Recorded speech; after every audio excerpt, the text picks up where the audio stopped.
And I would say that I would concede that it is pretty strange that the things that are supposed to give you knowledge also eat your eyes, which is a symbol for having knowledge. Well, do we want to talk about the way the game opposes the blood drunk eye and the black sky eye?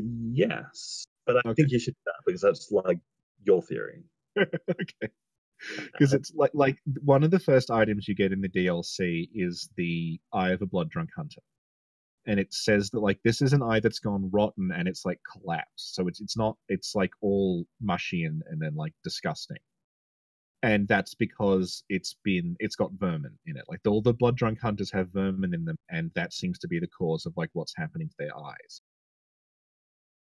Like prior to the DLC, we knew that a lot of characters had some kind of damage to their eyes. They would have blindfolds on, they'd have bandages on their eyes. Wasn't sure what it meant. And now it's like, okay, what's happening is that the strange infection in their blood that's we know now is a curse that was put on them by Cause is doing something to their eyes. And that's contrasted with much later in the DLC when you find the black sky eye. Because that's an eye that rather than having vermin eating it, it's got phantasms in it. And that eye is I know that like Herbert was saying before that it's like a soft eye, but it's in pretty good condition.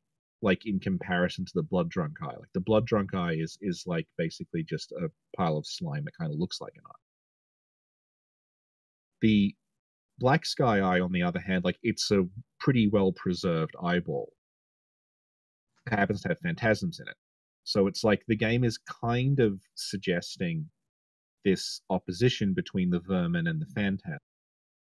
The more you go toward beasthood, the more that you share your body with these vermin who are like eating parts of it, making it rot away and turn into a beast. And the more that you head toward enlightenment, you're sharing your body with these phantasms that are helping your mind kind of come with this eldritch knowledge that should be beyond human comprehension. So it's kind of like vermin and phantasms are polar opposites, and that's being represented by this gross, disgusting eye and all these people who are drunk on blood and their eyes are rotting and their eyes are falling out, versus the people who are studying the unknown and the eldritch who have these other creatures in their bodies, and their eyes they're getting extra eyes. They have eyes inside their minds, and their eyes can see into the cosmos and things like that. And it's kind of there's an opposition between the two of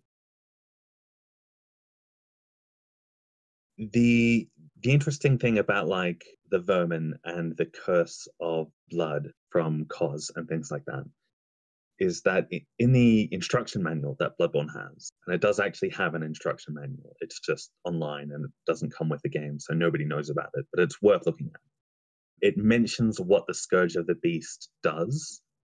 It says that like it's a sickness that erodes wisdom until man becomes beast.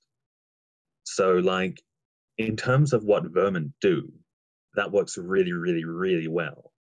Because if they erode wisdom, it's like they're slowly eating the eyes. And the eyes are a symbol for wisdom and reason and things like that.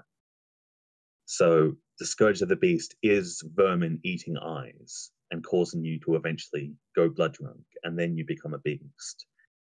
Because from the point of being blood drunk, you're kind of vulnerable to beasthood, in a sense that like when you get drunk in real life, you kind of act stupid and you don't really have any inhibitions.